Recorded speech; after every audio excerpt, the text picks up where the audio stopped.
పూర్తి విశ్వాసంతో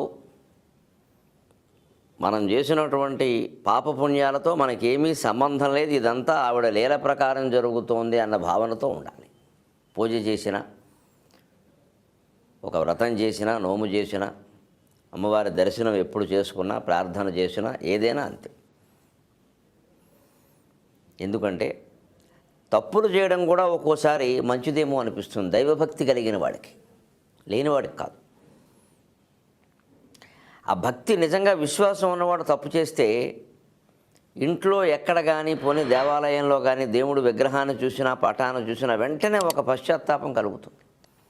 అందుకే అప్రయత్నంగా మనం గుళ్ళోకి వెళ్ళినప్పుడు చూడండి, ఎవరూ చెప్పవలసిన అవసరం లేకుండా చెంపలేసేసుకుంటూ ఉంటాం. ఇంకెక్కడ వేసుకోం.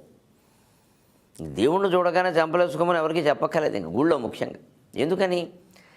జీవుడికి గుర్తొచ్చేస్తూ ఉంటుంది, తాను దేవుడి నుంచి విడిపోవడం వల్ల ఏవో చేశాను, ఎందులోనో పడిపోయాను, ఇక రక్షించేవాడు ఈయన తప్ప ఎవరు లేరని.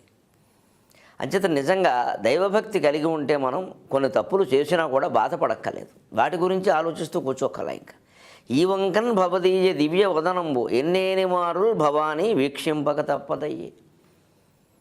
ఎప్పుడు పుణ్యకార్యాలు ఒప్పులు చేసేవాడు కన్నా తప్పులు చేసేవాళ్ళకి పాపభీతి ఎక్కువ ఉంటుంది. కాబట్టి ఆ వంకన అస్తమానం దేవుణ్ణి చూడాలని, దండం పెట్టుకోవాలని, ఏదో చేయాలని, పోనీ యాత్ర అయినా చేసి గంగలోనైనా మునిగి పాపాలు పోగొట్టుకోవాలని, అందుకోసమైనా యాత్ర చేయాలని అనిపిస్తుందిగా.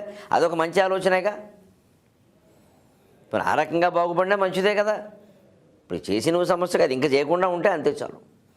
అందుకని ఆ రకంగానైనా చిన్నపిల్లనమ్మ జీవితంలో ఎంత ఎదిగినా ఆధ్యాత్మికంగా చిన్నపిల్లలమే కదా. అందుకని ఏవో చేస్తూ ఉంటాం. పోనీ ఆ వంకని క్షమించమని వేడుకోవడం కోసమైనా నీ దివ్యవదనాన్ని చూస్తున్నాము. ఎంత అదృష్టం తల్లి ఇది. అగుటన్ నే జేజు కార్యం వలన దేవో దోషములుండి ఉండునని చింతిల్లంగా నాకేటికిన్. ఇంకేవో అది మంచిగా, ఇది చెడ్డ, ధర్మమా అధర్మమా, అప్పుడు మనం తీసుకున్న నిర్ణయం సరైందా కాదా, దానివల్ల మన జీవితం ఇలా ఉందా అలా ఉందా, ఇప్పుడు ఏం తీసుకుంటున్నాం, ఇక ముందు ఎలా ఉంటుంది, ఇంత గందరగోళం ఎక్కడ పడతామండి. పోనీ అంత ఆలోచించి ఏమైనా రోజులు ఏళ్ల తరబడి ఆలోచించి తీసుకున్న నిర్ణయాలు ఏమైనా బాగుంటున్నాయా? క్షణంలో తారుమారు అవుతున్నాయి. అది చెప్పలేమయ్యే. అందుకని ఒక నమ్మకంతో ఎలా ఉండాలి అంటే భగవంతుడేందు నీ వేదాంత విలాసహాసములు మన్నించున్ మహాపాపములు. అమ్మవారి యొక్క వేదాంత విలాసహాసం అంటే ఆవిడ నవ్వుతుంది కదా, అందులో ఒక విలాసం ఉంటుంది. ఆ విలాసం వెనకాల ఉండేదే వేదాంతం. విలాసం అంటే చిరునామా అని కూడా అర్థం ఉంది తెలుగులో. ఆయన విలాసం అని వాడుతూ ఉంటారు. విలాసం అంటే చిరునామా. అమ్మవారి చిరునామా ఎక్కడంటే వేదాంతమే. వేదాంతమే అమ్మవారి వేదాంత వేద్య అంటారు, వేదాంత వేద్య అంటారు అమ్మవారిని. పురుషుడైతే వేదాంత వేద్య అంటారు. వేదాంతమే కదా.